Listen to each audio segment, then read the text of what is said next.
Sikshayati, platform for eminent authors, engaging teachers, successful students. To know more, email. Settlement of accounts on dissolution of firm. After dissolution of firm, accounts between partners should be settled as per partnership agreement. In absence of any specific agreement, accounts should be settled as follows. Treatment of losses. Losses including deficiencies of capital shall be paid first out of profits, next out of capital, and lastly, if necessary, by the partners individually in the proportions in which they were entitled to share profits. Application of assets. The assets of the firm, including any sums contributed by the partners, shall be applied to make up deficiencies of capital. To make up the deficiency, the assets should be applied in the following manner and order. In paying the debts due to parties, in paying to each partner the dues to him from the firm ratably for advances. This should be distinguished from capital. In paying to each partner ratably the dues to him on account of capital. The residue, if any, shall be divided amongst the partners in the proportions in which they were entitled to share profits. If the assets are sufficient to pay the debts of third parties and dues other than capital to partners, but insufficient to pay to each partner his full capital, the deficiency in the capital shall be borne by the partners, that is, partners will contribute in their profit sharing ratio. Example, Suman, Kabir and Latif are three partners having rupees 10,000, 8,000 and 6,000 credit balance in their capital account. They are sharing profit and loss equally. The firm is dissolved due to dispute between the partners.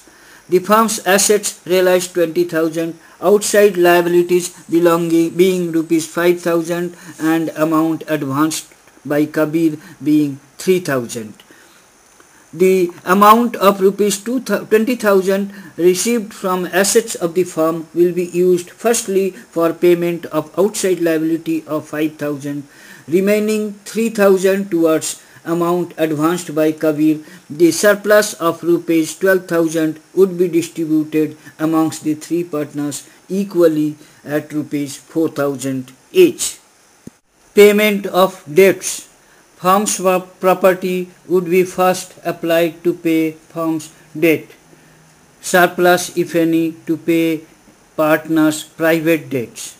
Firm's private property would be first applied to pay partners' private debt.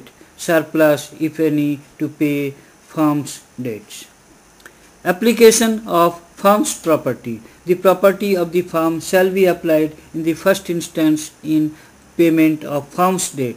Thereafter, the agreed share of such surplus, if remaining, shall be applied in payment of private debts of each partner, if any, or paid to him.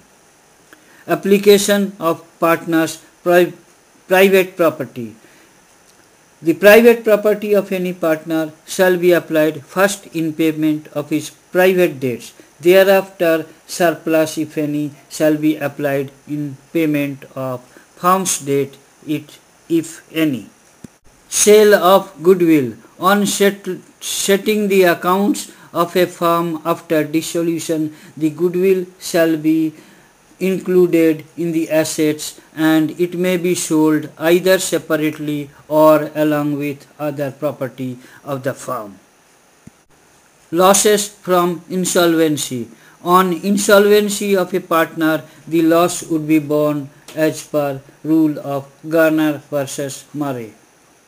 As per rule of Garner versus Murray, the loss would be borne as follows.